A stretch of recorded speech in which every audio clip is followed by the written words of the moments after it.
What would you suggest to all the future bloggers and influencers out there who are on the verge of just making their dream happen? Create your own niche. Think 10 times, 50 times, 100 times what you want to do. These days, everything has its own pros and cons. Honestly, when I started, I wanted to talk so much that I didn't restrict myself to only fashion or lifestyle or beauty or food. I wanted to cover different aspects, and what I realized is everything is interrelated. Second, don't get carried away by what other people are doing. Think what you want to do.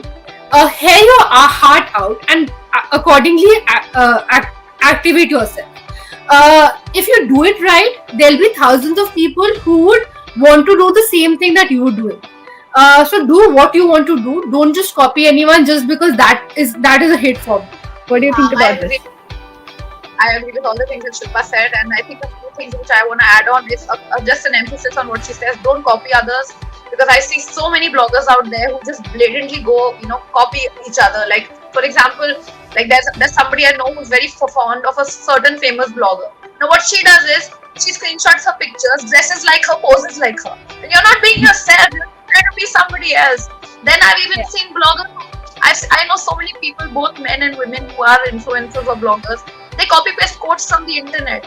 Like they don't even write their own captions. Everything is copy pasted. So then that just gives you away, because you can appear a certain thing online, but when you meet that person in reality, you realize, right? So don't be fake. Just don't copy paste. Don't try to be yourself. Don't be somebody else. Another important thing, what all aspiring bloggers should do is, when you blog, it should not just be about. I mean, of course, in a way, it is to share what you do. But I think a very good aspect of blogging is that you should always think of the point of view of how this is going to benefit somebody else, not you. Don't think, I'm going to do a campaign, I'll get a free lipstick, or hey, if I do this collaboration, I'll get money. Don't think of it this way. Think of it of how you can educate the audience that using how this lipstick, would be nice for them. Or if you can tell people about a certain offer which is going on somewhere. So I think the prime purpose of blogging should not just be putting yourself out there, but should also be helping others. How do you face trolls and mean comments in social media? Shilpa, what do you say about that? I think trollers are everywhere. Even Bollywood personalities get trolled. So we are nothing in front of them. So I think you can completely ignore. Honestly, if you're skinny, fat, fair, whatever, you will still get trolled. Whatever you do, everyone has their own flaws. You need to live with it. No one's perfect, whether you're fat, whether you're skinny, whatever. Just be happy the way you are. Just ignore these people. Honestly, I give them an answer. But if you don't want to give them an answer, just ignore it. You can also delete their comment. That doesn't matter. I very thankfully or fortunately rarely, I don't even remember, like I very, very rarely get trolled. Thankfully all my followers seem to be pretty fond of me. So I don't really get trolled at all, as in fact. But once in a while, when I go live on Instagram, I do get a lot of lewd comments from guys, because what do we do about that? So I do, when I put stories or ask me a question, I do get a lot of sleazy questions. It's always it's not really getting trolled, it's just really gross questions. But I mostly, if something is really obscene, I ignore it. If I'm in a bad mood, then I give it back to them the way they do not want to hear it, because I have really, really bad language because of which my mother shouts at me. So then I go full Punjaban and go all out. And then the third thing I do is, when my superpower of my wit comes up, I come up with very, very witty and funny, sarcastic answers. Urmi has a question.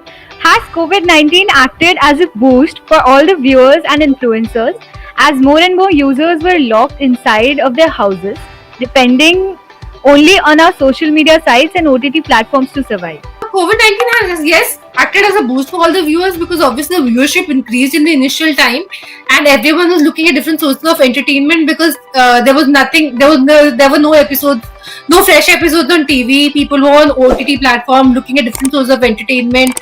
Obviously, apart from the family time that they could do and doing the dishes and doing and cooking, etc. So yes, viewership increased. A lot of interesting things came my way. There were brands also who were eager to try different kind of things, because obviously there was a restriction of what kind of things could be done. So yes, it was good. I mean, the change has to happen, and we were all looking at different aspects of how we could look at things. So yes, viewership increased and everything good happened. In my case, I feel that I mean, a lot of people would Yeah. got. I mean, limit to which you can keep Instagram, right? Like I spend all day on the phone, but then I'm playing with. I started gaming. I'm a gamer, so I love gaming. I spent my lockdown playing pub.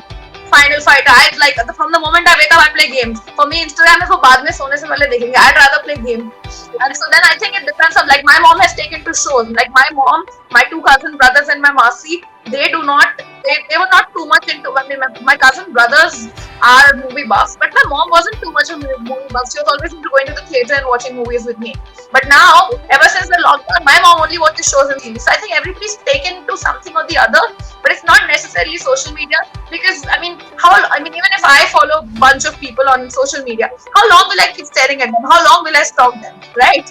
Like, That is actually so true. It might not be easy to stay as upbeat and encouraging as SpongeBob SquarePants, but this is life. It is wonderful and it actually can be a mess. So we can say it's a wonderful mess, right? So let's not keep ourselves scared enough to compare it with The Conjuring, but instead, if managed with full positivity and passion, it would definitely be as productive as we used to be when we saw Bugs Bunny. So, hereby, we are signing off, hoping that you all enjoyed as well as learned a lot from this session. I would like to thank you, June Mom and Shilpa Mom, for taking off your busy schedule and being a part of this session on the topic of staying optimistic and productive. In TuriyaTalks, we have always tried to open up various aspects about the present scenario in the global economic spectrum. And today, we were blessed to have Mrs. Shilpa Arora and Ms. June Biswas with us. I would say just be happy with whatever you're doing. If you're feeling disheartened, shattered, whatever, everyone goes through those phases. Just look at that one positive person that you could look at. It could be anyone from your mother to your spouse, your kid brother. Honestly, when I used to struggle between my job and my I used to look at my kid brother कि अगर वो manage कर सकता है because he was doing his engineering, he was managing the technical part of the blog, and I got a lot of inspiration from him because if he can manage at that age, at least I can manage at my age as well. So don't just go with what you see on the internet or whatever. Honestly, that life no one lives. It's just live, and they obviously keep putting those across through different pictures that they have or videos, whatever. Just be productive, be sane, be happy, and life will go on. It will be talking to you. And a happy life is much better than $1 million in the bank. Well, I think in a way, I think all of us have already been through the toughest time. March, April, May, June, and July were bad.